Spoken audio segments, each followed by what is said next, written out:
Signature Bank was considered a rising star in US banking, offering personalized financial services and making bold moves in crypto. But in March 2023, it became the third largest bank failure in American history. In this presentation, we'll explore what contributed to its downfall, from external economic pressures to internal culture and leadership decisions. More about the company. Signature Bank focused on relationship-based banking for privately owned businesses and high-net-worth individuals. It differentiated itself by operating two private client offices and offering services like wealth management and commercial lending. Now looking at the broader economic context, Signature Bank operated in New York City, a hub for both finance and tech, with rising finance wages and new startups. However, by 2023, the city faced rising inflation, surging real estate prices, and highest interest rates. Internally, Signature Bank fostered a culture focused heavily on rapid growth and high-value clients. While this helped the bank scale quickly, doubling assets between 2020 and 2022, it came at a cost of strong risk management. Reports from former employees and client reviews on platforms like Glassdoor and Indeed describe upper management as performance-driven but disconnected, often prioritizing expansion over staff well-being or operational resilience. Moving on to risk drivers, by 2023, over 16 billion of the bank's deposits were tied to digital assets. As shown in the pie chart, 30% of Signature Bank's total deposits came from the crypto sector alone. While this helped fuel their growth during the crypto boom, it also made the bank highly vulnerable. Its heavy reliance on crypto-related deposits significantly increased the risk in the bank's portfolio and contributed directly to its downfall. Signature Bank held over 90% of uninsured deposits, mainly from large corporate and crypto clients. This means that the deposits are well over the limit set by FDIC. These types of depositors are the quickest to pull funds during times of uncertainty.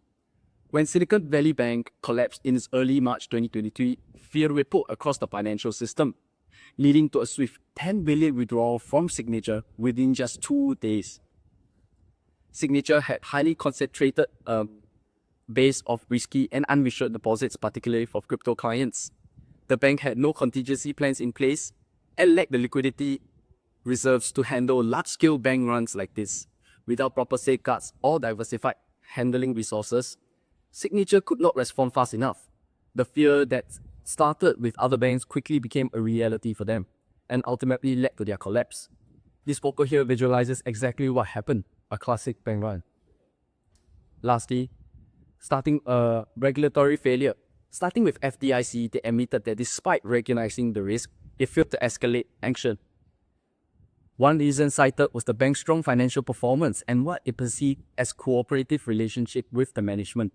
In other words, the regulators may have been too trusting and not forceful enough.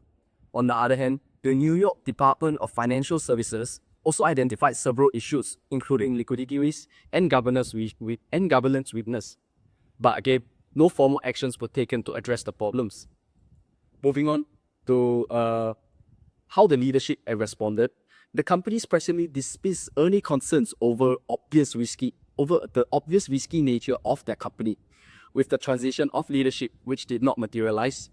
This exacerbated the situation even further as the company's team had to navigate this entire situation without proper leadership. However, Signature's executive attempted to secure emergency liquidity from the Federal Home Loan Bank. They also immediately lowered their exposure into cryptocurrency deposits by over 1.27 billion in deposits. Moreover, the team issued public reassurances following the speculation of the company's risk, specifically highlighting the team's effort in reducing digital asset risk. Lastly, one interesting fact about the bank: it launched Signet, a blockchain-based payment platform that positioned them as one of the earliest crypto-friendly institutions, drawing in major institutions like Coinbase and Circle, which ironically was one of the drivers to their downfall.